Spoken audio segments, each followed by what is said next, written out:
नमस्कार दोस्तों, स्वागत है आपका आपके YouTube चैनल MS Academy में। And today we are having the topic to discuss is friction. आज हम लोग फ्रिक्शन देखेंगे, जिसे हिंदी में घर्षण बोलते हैं। फ्रिक्शन क्या है एक्चुअली, उसे समझने, उसका फिजिकल सिग्निफिकेंस समझेंगे तथा उसके बेसिस पे कुछ न्यूमेरिकल्स देंगे। प्लेन सरफेस पे, इंक्लाइंड सरफेस पे हम लोग बेहतरीन एग्जांपल्स देखेंगे आज, और उसको कैसे सॉल्व करते हैं, एंगल कैसे निकालते हैं, कोएफिशिएंट ऑफ फ्रिक्शन क्या होता है। These all points we will cover up, try to cover up as much as possible in this particular video. So let's start the video. Friction क्या है बेसिकली? फ्रिक्शन क्या है? तो फ्रिक्शन एक force है जो मोशन का अपोज करता है। एक्चुअली फ्रिक्शन क्या है आप समझिए। कोई भी जो अपना सिस्टम है, सपोज करिए एक सरफेस हुआ, इस पे सरफेस पे कोई भी ऑब्जेक्ट अपना रखा हुआ है, इसका मास कुछ है, m मास है। यदि आप इसको एक फोर्स लगाते हैं, if you apply a force, ठीक है, तो यदि आप थोड़ा सा फोर्स लगाते हैं तो ये नहीं हिलेगा। क्यों नहीं हिलेगा? क्यों नहीं हिलेगा जानेंगे इसको। लेकिन जैसे ही आप फोर्स का मान यदि बढ़ाते जाएं, if you increase the amount of applied force, a time will come कि ये बॉडी मूव करना स्टार्ट कर देगी। बॉडी मूव करना स्टार्ट कर देगी और उसमें एक एक्सेलरेशन आ जाएगा, जिस एक्सेलरेशन से वो एक्सेलरेट होगी, मूव करना शुरू करेगी। दैट मीन्स अभी आप देखिए क्या होता है। जैसे कि अभी हम इस उदाहरण को देखें, दूसरा एग्जांपल आप देखिए फ्रिक्शन का। फ्रिक्शन होता क्या है, उसका फिजिकल सिग्निफिकेंस। जैसे ही आप देखते हैं कि हम गाड़ी से चलते हैं, अगर जो हमारा टायर होता है, यदि टायर जो है पुराना हो जाता है तो वो स्लिप करने की पॉसिबिलिटी उसकी बढ़ जाती है। क्यों? ऐसा क्यों होता है? क्योंकि नॉर्मली वी से कि due to the lack of friction, हम कहते हैं कि ये फ्रिक्शन के कमी की वजह से ऐसा हुआ है।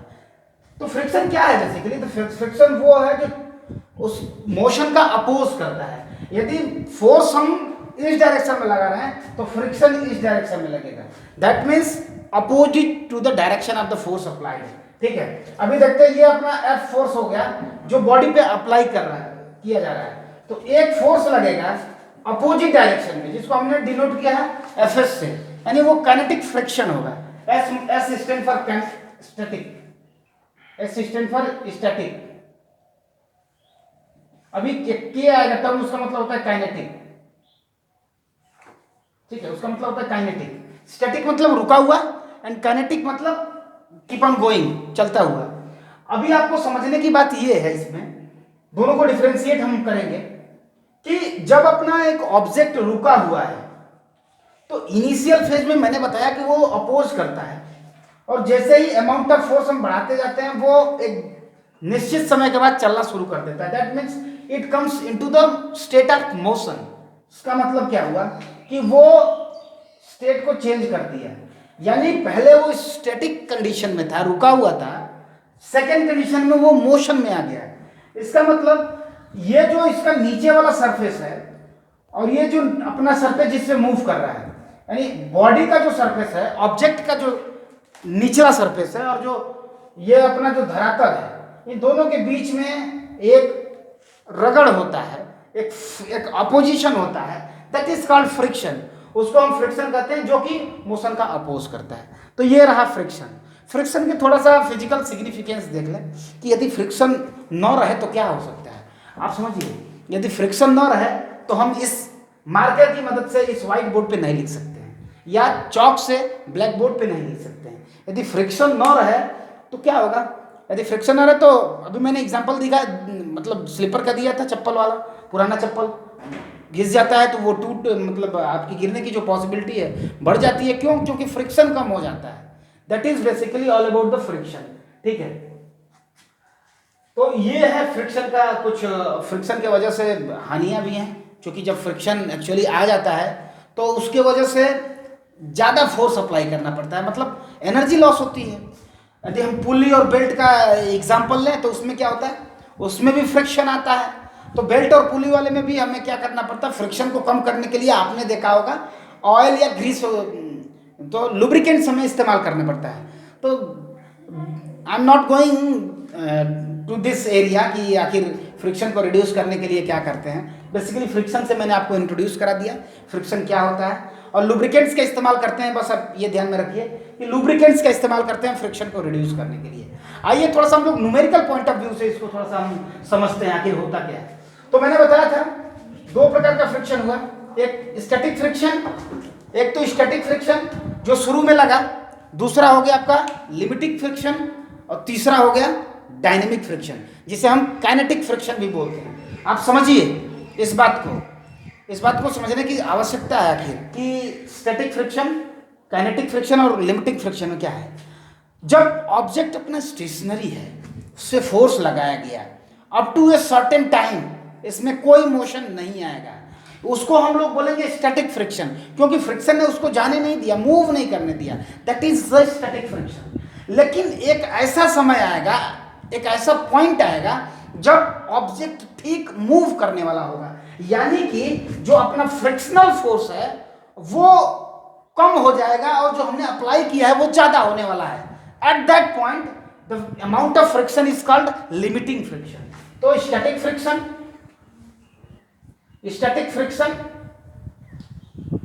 फ्रिक्शन पहला हुआ, दूसरा हमने बताया था लिमिटिंग फ्रिक्शन, ठीक है, लिमिटिंग फ्रिक्शन, और तीसरा आप लिख सकते हो डायनेमिक या काइनेटिक फ्रिक्शन। स्टैटिक, लिमिटिक और डायनेमिक, या इसको काइनेटिक भी बोलते हैं, ठीक है, काइनेटिक फ्रिक्शन, ठीक है, काइनेटिक FRICTION होता है, ठीक है, you can just take it, ठीक है। तो मैं एक ग्राफ दिखाता हूं, you will certainly understand it. देखिए ये अपना x एक्सिस रहा, यहां अपना y एक्सिस रहा। देखिए अभी आप समझिए, जैसे ही ये इसका ग्राफ ऐसे बनता है, यानी कि अपना जो फोर्स, जो हम फोर्स अप्लाई कर रहे हैं किसी भी ऑब्जेक्ट पे, ये अपना सरफेस रहा और दो सरफेस के बीच में ही फ्रिक्शन काम करता है। तो यहाँ पे जो है, यहाँ पे फ्रिक्शन काम कर रहा है, फोर्स हम इधर से अप्लाई यदि कर रहे हैं तो जो अपना फ्रिक्शन होगा ठीक इसके अपोजिट डायरेक्शन में काम करेगा, यानी फ्रिक्शन की डायरेक्शन ये हो जाएगी। हमने इसको स्मॉल f से डिनोट किया है। अभी हम इसको s देते हैं क्योंकि स्टैटिक है ना, ऑब्जेक्ट अभी मूव नहीं, ये ऑब्जेक्ट को मूव नहीं करने देगा। यदि 10 न्यूटन का फोर्स लग रहा है, फ्रिक्शन भी 10 न्यूटन का लगेगा, लेकिन अपोजिट डायरेक्शन में। 20 न्यूटन का, ये भी 20 न्यूटन का लगेगा, बट अपोजिट डायरेक्शन में। But at a time, but एक ऐसा टाइम आएगा जब ये फ्रिक्शन अब और नहीं बढ़ सकता, यानी कि यदि हम इसको बढ़ा दें तो बॉडी अपनी जो ऑब्जेक्ट है वो मोशन में आ जाएगा। दैट मीन्स ये दोनों एक दूसरे के क्या होंगे, यानी y इक्वल टू x, ये जितना बढ़ेगा ये इतना बढ़ेगा, जितना बढ़ेगा जितना बढ़ेगा, मतलब f is equal to fs, ये अपना इक्वेशन हुआ यदि f is equal to fs, ठीक है। लेकिन एक निश्चित समय के बाद हम fs को नहीं बढ़ा सकते, अपना fs इस पे है और f यहाँ पे है, ठीक है। तो वहां पे क्या होता है एक्चुअली, इसको हम लोग बोलते हैं, ये अपना जो एरिया रहा, इस एरिया को बोलते हैं हम स्टैटिक फ्रिक्शन की एरिया है, और इस पॉइंट को बोलते हैं ये लिमिटिंग फ्रिक्शन। ये स्टैटिक फ्रिक्शन रहा, ये पॉइंट लिमिटिंग फ्रिक्शन रहा, और उसके बाद जो होता है वो अब नहीं बढ़ सकता, तो समटाइम ये यहीं पर रह जाता है, तो समटाइम ये रिड्यूस हो जाता है, ठीक है। समटाइम ये क्या है, घट जाता है, और समटाइम जो है कि यहीं पर रहता है, तो मतलब कि अब इससे ज्यादा तो नहीं बढ़ता है, तो इसको बोलते हैं हम लोग काइनेटिक फ्रिक्शन, ठीक है। इसको बोलते हैं हम लोग काइनेटिक फ्रिक्शन या डायनेमिक फ्रिक्शन, मैंने बताया इसको, ठीक है। तो ग्राफ आपको समझ में आ रहा होगा, ये स्टैटिक का है, ये डायनेमिक का है या काइनेटिक का है, और ये लिमिट, ठीक है। एक लिमिट के बाद स्टैटिक फ्रिक्शन खत्म हो जाता है, ठीक है। दो टर्म आएंगे जो आपको समझने की जरूरत है। दो टर्म क्या है आपको वो समझिए। कोएफिशिएंट ऑफ फ्रिक्शन, देखिए कि ऑब्जेक्ट जो है अपना वो कितना काम करेगा। यदि ये अपना ऑब्जेक्ट रहा, समझिए इसका डेफिनेटली कुछ ना कुछ मास होगा, इसमें ग्रेविटेशनल फोर्स काम कर रहा है, ग्रेविटी काम कर रहा है, यानी कि इसका मास इनटू यदि हम जी कर दें तो एक फोर्स नीचे की, किसी भी ऑब्जेक्ट को हमेशा नीचे की तरफ एक फोर्स काम करता है, उस फोर्स का मान m इंटू जी होता है, ठीक है। ये अपना ऑब्जेक्ट रहा, सपोज करिए ये अपना सरफेस है, और इस सरफेस के बीच में और इस ऑब्जेक्ट के निचले सरफेस के बीच में फ्रिक्शन काम कर रहा है, ठीक है। तो यहाँ पे क्या है, एक नॉर्मल जो है इसका एक रिएक्शन, ये फोर्स रहा, मास रहा, इसका सरफेस के ठीक जो भी सरफेस होता है उसके परपेंडिकुलर नॉर्मल डायरेक्शन में जो जितना नीचे फोर्स लगेगा उतना ही ऊपर नॉर्मल लगता है, इसको हम लोग बोलते हैं नॉर्मल। तो अभी जो फोर्स होता है अपना फ्रिक्शनल फोर्स यानी F S is equal to mu S into N. बहुत ही इंपॉर्टेंट फॉर्मूला है, आप इसको नोट करिएगा, मैं समझाऊंगा हर टर्म को। F S is equal to mu S into N. S क्या है? Static friction. तो जो स्टैटिक फ्रिक्शन का मान है वो किस पे डिपेंड करेगा? Coefficient of friction. Mu S को बोलते हैं, म्यू एस को बोलते हैं कोफिशिएंट ऑफ फ्रिक्शन।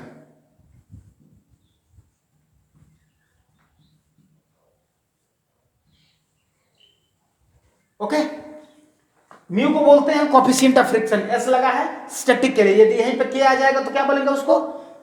के को काइनेटिक बोलेंगे। तो वो वाला फार्मूला क्या हो जाएगा? अभी चूंकि स्टेशनरी है तब ये वाला फ्रिक्शन लगेगा। जब डायनेमिक में आ जाएगा या काइनेटिक आ जाएगा तो F K is equal to mu K into N हो जाएगा, ये फार्मूला है। ठीक है, तो जो अपना फ्रिक्शन है, तो जो फ्रिक्शन फोर्स काम करता है वो इस बात पे बिल्कुल डिपेंड नहीं करता है कि कितनी एरिया जो है कांटेक्ट में आई है। इस बात को हमेशा रखिएगा याद में, बहुत ही इंपॉर्टेंट फार्मूला, कई बार एग्जाम्स में पूछ चुका है आपके, कि दो friction acting between two bodies does not depend upon the area cover area, मतलब कि जो कांटेक्ट एरिया है उस पर डिपेंड नहीं करता है। इस बात को आप याद रखिएगा, कई बार एग्जाम में आपको पूछ चुका है। ठीक है, अभी मैं n की वैल्यू बता रहा था, तो यहां पे जो है इस कंडीशन में जो n की वैल्यू होगी क्या हो जाएगी? n is equal to F और f is equal to mg। तो n is equal to mg हो जाएगा इस डायरेक्शन, मतलब इस स्थिति में, इन दिस केस। ठीक है, कोफिशिएंट ऑफ फ्रिक्शन की वैल्यू आपकी दे रखी होती है कि कोफिशिएंट ऑफ फ्रिक्शन क्या है। ठीक है, वो ऑलमोस्ट 0 से 1 के बीच में होती है। ठीक है, वो वैल्यू आपको दी रहती है, या तो बाकी सब डेटा दिया रहेगा वो आपको पता करना होगा। ठीक है, कोफिशिएंट ऑफ फ्रिक्शन आप समझ गए, काइनेटिक कोफिशिएंट ऑफ फ्रिक्शन को भी आप समझ लिए, स्टैटिक डायनामिक और उसको भी समझ लिए, जैसे सिग्निफिकेंस को भी समझ लिया। ठीक है, अभी जो समझाने की बात है वो मैं आपको एक इंक्लाइंड सरफेस लेता हूं। सपोज करिए ये आपका सरफेस रहा और ये एक इंक्लाइंड सरफेस रहा, the surface is inclined. Suppose करिए ये अपना सरफेस है और ये एक दूसरा हमने सरफेस ले लिया। ठीक है, इंक्लाइंड है कुछ डिग्री पे, एक्चुअली ये है इंक्लाइंड है, सपोज करिए थीटा डिग्री पे। ठीक है, और इस पे एक ऑब्जेक्ट रखा है, ऑब्जेक्ट सपोज करिए हॉरिजॉन्टली नहीं रखा है, एक इंक्लाइंड सरफेस पे रखा है। सपोज करिए इसका मास m है, मास की वजह से जो फोर्स लगता है m इंटू जी, वो हमेशा नीचे की तरफ काम करता है, हमेशा परपेंडिकुलर डाउनवर्ड होता है, यानी ये जो है mg की तरफ नीचे काम करेगा। नॉर्मल मैं बताया हूं, नॉर्मल की डायरेक्शन कैसे डिसाइड करते हैं? Normal is always perpendicular to the area of contact. जो अपना एरिया ऑफ कांटेक्ट है, ये रहा ना, जो एरिया ऑफ कांटेक्ट है ठीक इसी के परपेंडिकुलर होता है। तो ये रहा n, ठीक है, ये n रहा और ये f रहा। ठीक है, तो ये चीज है, तो mg हुआ, mg नीचे की तरफ का। मैं आपको बता चुका हूं, रेजोल्यूशन ऑफ वेक्टर पढ़ चुके हैं आप, मुझसे पढ़ चुके हैं। यदि नहीं पढ़े तो रेजोल्यूशन ऑफ वेक्टर नाम का मैं वीडियो बना चुका हूं, टाइटल है, आप उसे सर्च आउट कर सकते हैं उसमें। ठीक है, आपको मिल जाएगा। ठीक है, अभी हम mg को क्या करने वाले हैं? रेजोल्यूट करने वाले हैं। रेजोल्यूट करेंगे, सपोज करिए यहाँ पे थीटा डिग्री बना रहा है, सपोज करिए थीटा डिग्री ये बना रहा है। ये थीटा कौन सा थीटा है? ये यही थीटा है, ये यही थीटा है, जो ये वाला थीटा है। Angle of inclination of the plane with the horizontal is just equal to the angle of just weight with the normal. जो वेट का नॉर्मल के साथ जो एंगल है वही है थीटा, तो ये थीटा है। अभी जब आप इसके लिए जब इसको रेजोल्यूट करेंगे तो आपको क्या मिलेगा? इसको आप जब रेजोल्यूट करेंगे तो थीटा के साथ जो आता है कॉस आ जाता है, तो ये वाला जो हो जाएगा mg cos थीटा हो जाएगा। ये इधर mg cos थीटा आ जाएगा और इधर क्या आ जाएगा? mg sin theta. Hope you are comfortable with it. mg cos theta and mg sin theta, ये चीज है आपका mg cos थीटा और mg sin थीटा, ये चीज। तो यहां पे कोई पूछे कि नॉर्मल कितना हुआ, तो यहां पर नॉर्मल कितना होगा? नॉर्मल की वैल्यू इसके बराबर हो जाएगी, तो normal equal to mg cos theta. ठीक है, normal equal to mg cos theta. Normal mg cos theta हो जाएगा और mg sin थीटा, एक नीचे की तरफ फोर्स काम कर रहा है, देखिए mg sin थीटा की वजह से नीचे की तरफ फोर्स काम कर रहा है। mg sin थीटा, m तो मास है, g sin थीटा क्या है? एक्सेलरेशन है। यानी कि जो ऑब्जेक्ट इंक्लाइनेशन पे है, g sin थीटा के एक्सेलरेशन से नीचे की तरफ आना शुरू कर देगा। ठीक है, कब करेगा, कैसे करेगा, एग्जाम्पल में हम लोग देखेंगे। बेहतरीन से बेहतरीन एग्जाम्पल हम लोग करने वाले हैं फ्रिक्शन में। तो आइए शुरू करते हैं न्यूमेरिकल से। न्यूमेरिकल से हम लोग कंसेप्ट को समझेंगे। लॉज ऑफ फ्रिक्शन में लॉज ऑफ मोशन में हम लोग फ्रिक्शन नामक टॉपिक को अध्ययन कर रहे हैं। ठीक है, जिसमें हमने देख चुके हैं अभी तक काफी कुछ। आज फ्रिक्शन में मैंने बताया फ्रिक्शन क्या होता है और कोएफिशिएंट ऑफ फ्रिक्शन से आप क्या समझते हैं, नॉर्मल कैसे निकालते हैं, इंक्लाइन प्लेन पे हो तो नॉर्मल कैसे निकालते हैं। अब जो है हम देखने वाले हैं न्यूमेरिकल्स में हम लोग अप्लाई कैसे करेंगे, how to deal with the numericals. तो चलिए एनसीईआरटी के न्यूमेरिकल्स लेते हैं। तो जो पहला न्यूमेरिकल है आपके पास वो ये है कि determine the maximum acceleration of the train in which box lying on it's floor will remain stationery given that the coefficient of the friction between the box and the train floor is 0.15। कह रहा है कि किसी भी एक train में एक box रखा हुआ है, किसी एक ट्रेन में बॉक्स रखा हुआ है और इन दोनों सरफेस, बॉक्स का नीचे वाला और ट्रेन के सरफेस के बीच में एक फ्रिक्शन काम करेगा। तो उसका जो म्यू दिया हुआ है वो 0.15 दिया हुआ है। म्यू की कोई भी यूनिट नहीं होती है, ये यूनिट लेस होता है और डायमेंशन लेस होता है। आप हमेशा याद रखेंगे ये डायमेंशन लेस होता है, कई बार एग्जाम में पूछता है। ठीक है, म्यू से डिनोट करते हैं कोएफिशिएंट ऑफ फ्रिक्शन को। तो ये बॉक्स रहा, इसका मास कुछ होगा m, मास दिया था, क्या वेट दिया था? नहीं दिया था। ठीक है, कोई दिक्कत नहीं, जरूरत भी नहीं है हमको। ठीक है, कह रहा है कि determine the maximum acceleration of the train in which the box lying on the floor will remain stationery.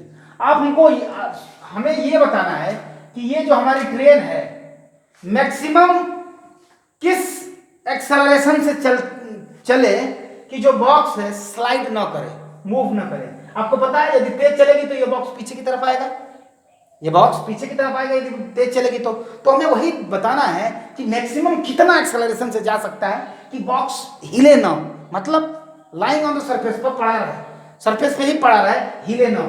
ठीक है, तो चलिए आइए देखते हैं। m की वजह से एक नीचे की तरफ फोर्स काम करेगा, उस फोर्स को क्या बोलेंगे हम लोग? mg, और नॉर्मल के बराबर होगा ये mg, नॉर्मल के बराबर होगा। अब बताइए, एक फ्रिक्शन काम करेगा, सपोज करिए ये m मास का हम a एक्सेलरेशन दे रहे हैं, ऑब्जेक्ट को इधर मूव करा रहे हैं m इंटू a एक्सेलरेशन से। सपोज करिए हमारी जो ट्रेन है a एक्सेलरेशन से मूव करा रहे हैं और हमारा ऑब्जेक्ट स्टेशनरी है। मतलब क्या कहने का है कि जब हमारी ट्रेन a एक्सेलरेशन से मूव कर रही है, मतलब हमारा बॉक्स भी a एक्सेलरेशन से चुपचाप मूव कर रहा है, मतलब हिल नहीं रहा है। यानी कि इसका भी एक्सेलरेशन a हो गया है ये, और इस पर हमने कोई फोर्स अप्लाई किया। तो ये जो फ्रिक्शन है, ये फ्रिक्शन क्या होगा अभी आप बताइए? फ्रिक्शन कितना होगा? Fs काम करेगा। ठीक है, तो Fs काम करेगा तो Fs इज इक्वल टू, अभी एक इक्वेशन ये बनाइए, mg इज इक्वल टू, ये नॉर्मल हो गया। ठीक है, mg इक्वल टू नॉर्मल हो गया, एक अपना एक इक्वेशन रहा। दूसरा इक्वेशन हम लोग क्या बना सकते हैं? दूसरा इक्वेशन हम लोग ये बना सकते हैं कि जो अपना ऑब्जेक्ट मूव कर रहा है m इंटू ए से, सपोज करिए a एक्सेलरेशन से मूव कर रहा है, m इंटू ए, ये बराबर होगा किसके? ये जो फ्रिक्शन लग रहा है f म्यू, सपोज करिए ये फ्रिक्शन है, फ्रिक्शन को ओवरकम कर रहा है, लेकिन ओवरकम कर चुका है काइनेटिक फ्रिक्शन, लेकिन ओवरकम नहीं किया हुआ एक्चुअली। जैसे वो अगर ओवरकम कर देगा तो जो ऑब्जेक्ट है वो स्लाइड कर जाएगा पीछे की तरफ। तो अभी actually our object is in stationary position, so m into a is equal to Fs into mu. ठीक है, Fs इंटू म्यू, ये फोर्स रहा, इसमें भी अपना एक एक्सेलरेशन होगा। ठीक है, देखते हैं। ठीक है, तो mu into m into a equal to Fs into mu. तो ये अपना तो म्यू कोएफिशिएंट ऑफ फ्रिक्शन रहा। कोएफिशिएंट ऑफ फ्रिक्शन की वैल्यू दे रखी थी आपको 0.05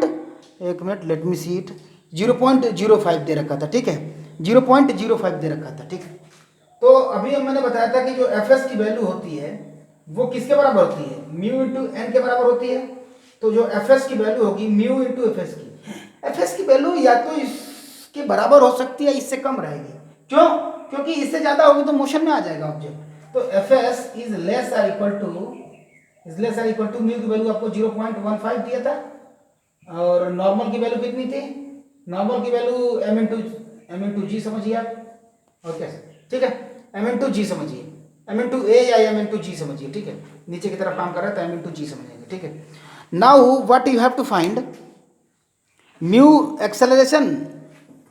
now F S can be said as a into g, ठीक है, और जी की वैल्यू हमें रख सकते हैं, जी की वैल्यू 10 रख सकते हैं, एम की वैल्यू नहीं दे रखा है, ठीक है, कोई नहीं, हमें उसकी जरूरत भी नहीं है, ठीक है। ये अपना क्या था? एफ एस था।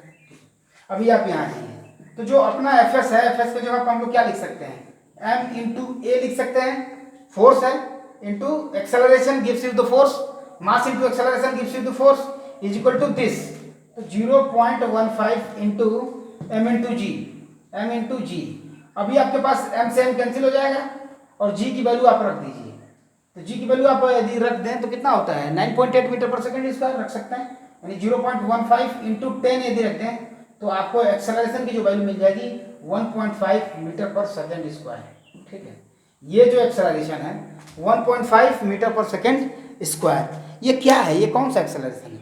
ये आपका मैक्सिमम एक्सेलरेशन है, जिससे यदि हमारी ट्रेन चले तो जो ऑब्जेक्ट इस पे ट्रेन पर रखा है, जो भी अपना ये है बॉक्स रखा हुआ है, बॉक्स स्लाइड नहीं करेगा। यदि हम एक्सेलरेशन को 1.5 मीटर पर सेकेंड स्क्वायर से ज़्यादा कर दें तो what will happen? My box will slide back, तो पीछे की तरफ वो चला जाएगा, यानी पीछे की तरफ आ जाएगा। तो ये चीज़ आपको हमेशा समझना है, ध्यान में रखना है। यानी ये मैं लेस देन और इक्वल टू बता रहा था ना, तो यानी कि जो एक्सेलरेशन की वैल्यू होनी चाहिए 1.5 के बराबर होनी चाहिए या उससे कम होनी चाहिए। तो मतलब मैक्सिमम कितनी हो सकती है? That is 1.5। Hope you are comfortable with it. एक न्यूमेरिकल और करते हैं, ठीक है, जल्दी से, यदि पॉसिबल हो तो दो भी कर लेंगे, ठीक है। अगला न्यूमेरिकल एनसीईआरटी से ही है, कह रहा है कि assume a mass of 4 kg rest at a horizontal plane and the plane is gradually inclined until an angle of 15 degree. कह रहा है कि विद द हॉरिजॉन्टल, ठीक है, the mass is just began to slide, जस्ट वो slide होने वाला ही है, हॉरिजॉन्टल प्लेन से 15 डिग्री पे है। The mass is just began to slide, what is the coefficient of static friction between the block and the surface. कह रहा है कि सरफेस और ब्लॉक और सरफेस के बीच में कितना जो है फ्रिक्शन काम कर रहा है, तो उसका कोएफिशिएंट ऑफ फ्रिक्शन आपको ज्ञात करना है।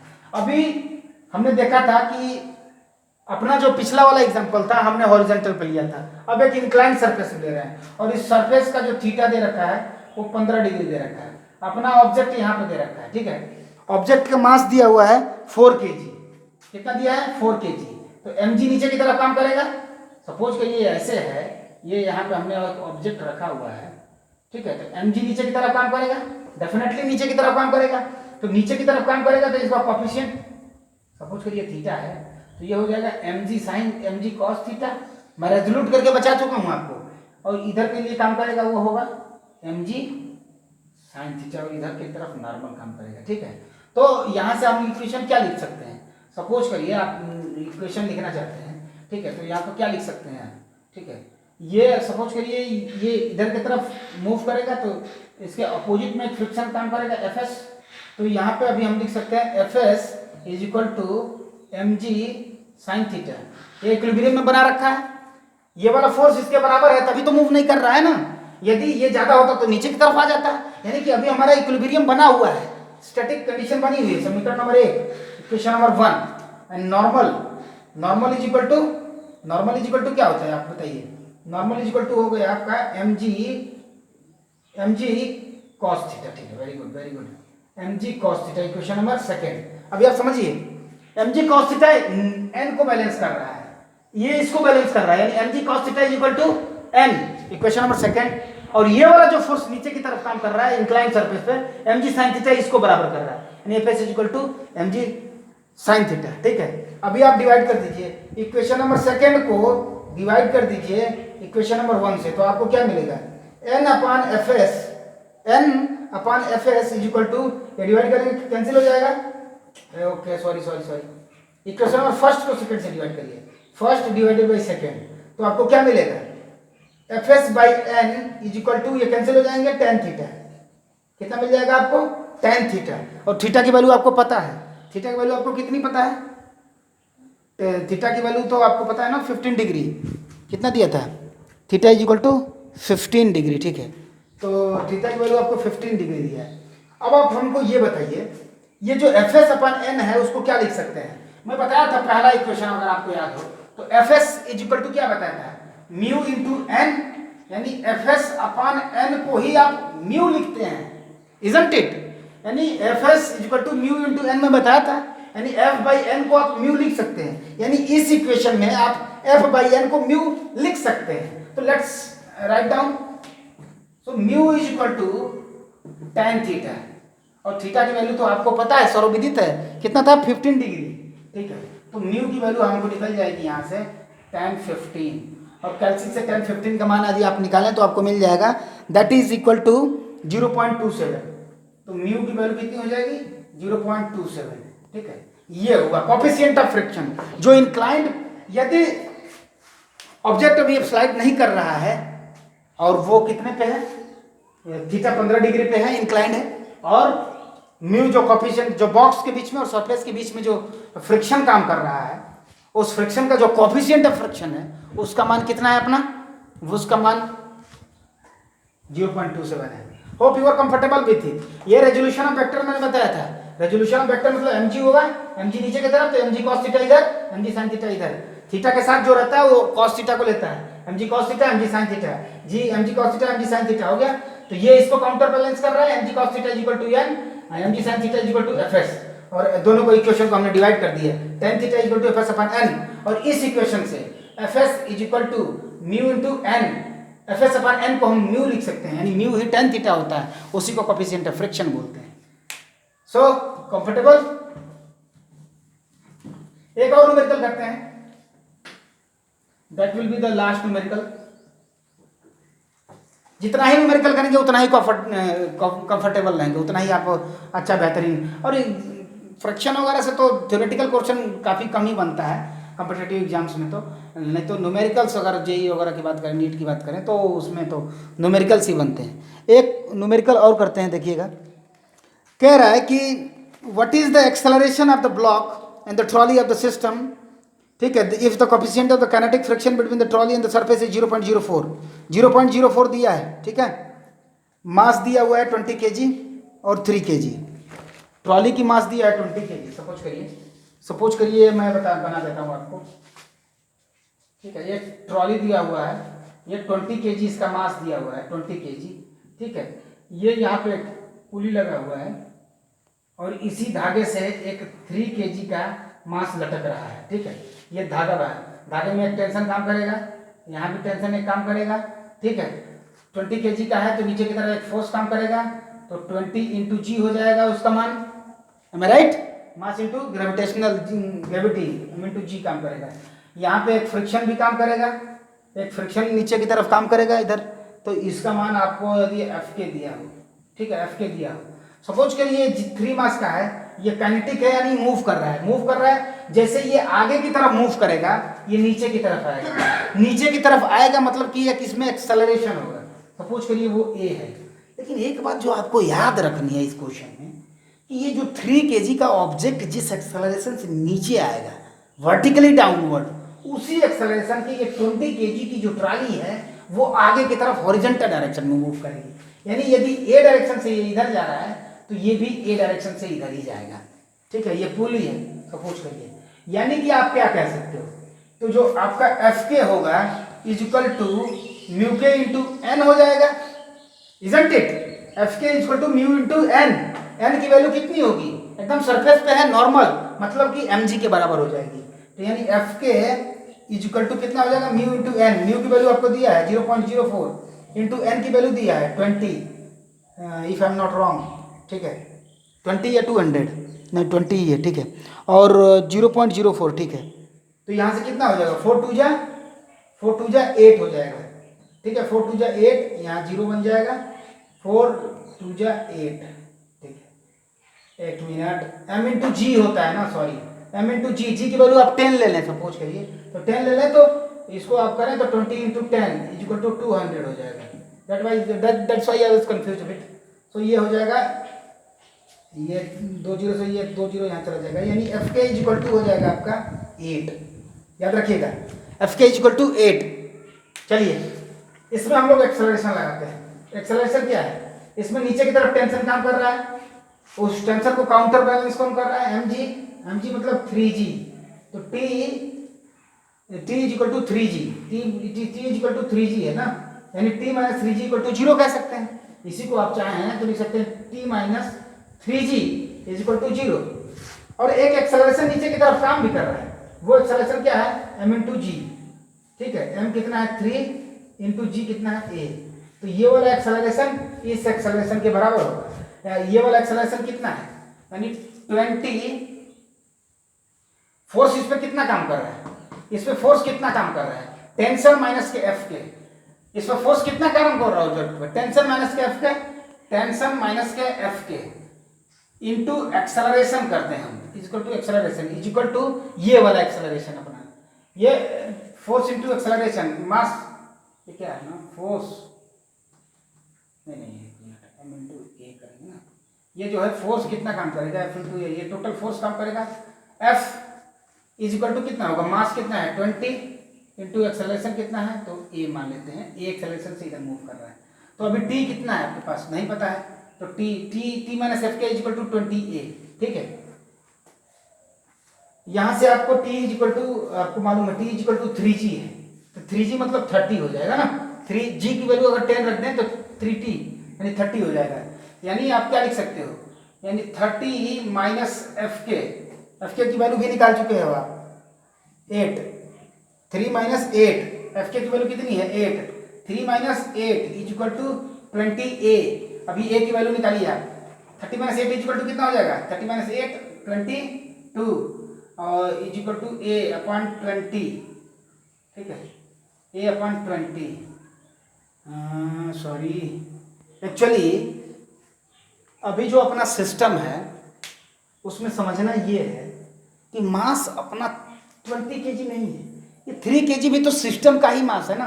तो जब हम ओवरऑल एक्सेलरेशन की बात कर रहे हैं, ये भी उसी एक्सेलरेशन से, ये भी उसी एक्सेलरेशन से काम कर रहा है, मतलब अपने सिस्टम का टोटल मास कितना हुआ 20 kg प्लस 3 kg 23 kg हुआ। तो यहाँ पे 20 नहीं बल्कि 23 होगा, दैट वाज माय मिस्टेक। ठीक है, 23 इंटू ए हो जाएगा। तो यहाँ पे 30 टी की वैल्यू 30 में बता चुका था, यहाँ से ए की एफ के की वैल्यू हम लोग शुरू में ही निकाल चुके थे, 8 हो गया। तो 30 minus 8 is equal to 23a। तो जो a इज इक्वल टू हो जाएगा 22 अपॉन 23। तो जो a की वैल्यू आ जाएगी 22 अपॉन 23, एक से कम आएगी। लेट्स सी कितना दिया हुआ है। ठीक है, जो वैल्यू है वो कुछ